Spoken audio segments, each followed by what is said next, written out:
그 다음에 문서보안, 인원보안, 시설보안, 정보통신보안 뭐 이런 것들이 수동적 반칙이다 이렇게 보면 좋을 것 같습니다.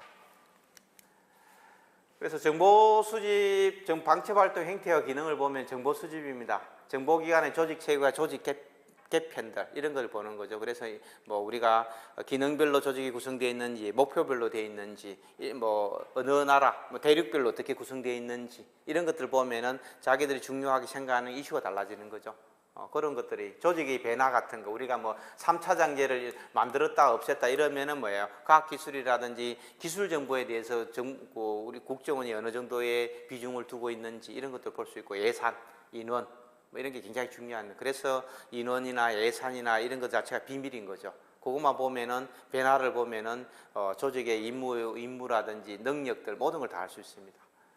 그 다음에 휴민트 능력도 중요한 거죠. 휴민트 능력도. 목표. 그래서 성적들도 볼 수 있는 거죠. 토익 몇 점이냐, 뭐 예를 들면 이런 거 쭉 보면은 애들 수준도 알 수 있고, 또 다른 능력도 알 수 있고, 휴민트도 시험도 마찬가지. 그래서 공개하지 않는 거죠. 시험도 그런 것들이죠. 그다음에 취약점 같은 거 이런 것들도 알 수도 있고요. 정보기관의 주된 정보 관심사와 취약 분야들. 요즘 어디에 뭐 북한의 휴민트에 대해서 우리가 포커싱을 하고 있는지, 기술 정보에 대해서 포커싱을 하고 있는지 이런 부분들, 그 다음에 뭐 산업 스파이라든지 이런 조직 변화 이런 것들이 중요한 게 정보 수집입니다. 그래서 옛날에 한때는 노무현 정부 때 그때 우리 항우석 박사라고 그때 배아세포가 복제하고 이렇게 해서 뭐 굉장히 이슈가 됐었는데 진짜 뭐 인간도 복제가 가능하다 뭐 이런 나와가지고 난리가 났었던 거죠. 그때 진짜 뭐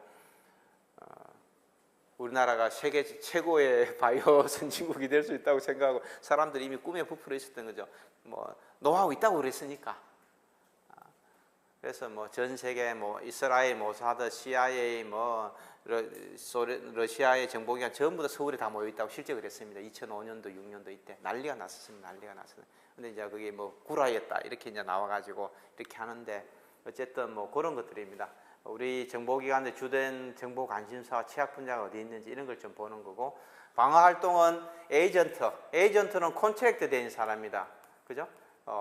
오피스는 뭡니까? 오피스는 공무원 신분입니다. 공무원 신분. 근데 에이전트는 콘트랙트 된 사람들, 특정한 미션 임무에 따라서 계약된 사람들을 에이전트라고 그럽니다. 그리고 전향자와 전향 가능성 있는 정보요원들을 관리하는 거죠. 그래서 북한에서 옛날 항장엽 씨 같은 경우에 그런 사람들이죠. 이 사람이 북한을 버리고 왔지만은 가족을 데리고 온 게 아니잖아요.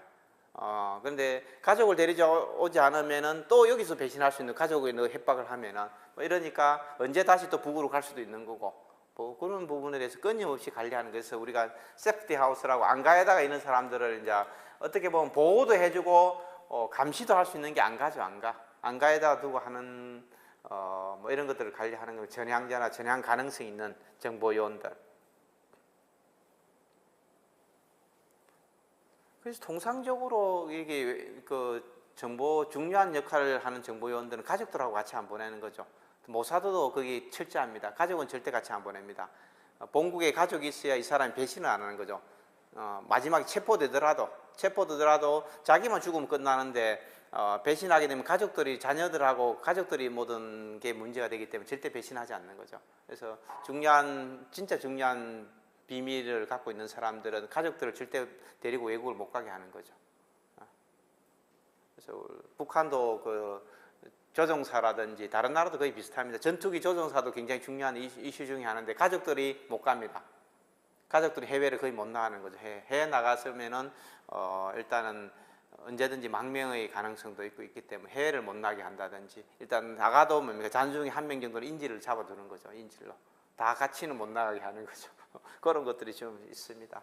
그 다음에 외교관을 추방한다든지 PNG라고 아까 했습니다. 페르소나 안그라타라고 얘기했고 도청을 방해한다든지 그 다음에 탐지 장비를 제거한다든지 뭐 이런 것들이 방어 활동들입니다. 그래서 실제로 얘들이 이미 우리 상공에서 감시한다는 걸 알기 때문에 뭐 정찰기를 지대공 미사일로 격추를 시키는 거죠. 지대를 시키는 거고 유투기도 뭐 61년도에 중앙아시아에서 격추된 그런 사례도 있고 우리도 90년대 초에 북한이 서해사에 유투기를 목표로 지대공 미사일을 발사한 그런 사례들이 있습니다. 근데 그 당시만 하더라도 북한의 미사일이 성능이 떨어져서 그 유투기를 객추를 못 시켰던 거죠. 도달을 못 했던 거죠. 3만 피트까지 못 올라갔으니까. 그런 게 방어 활동입니다.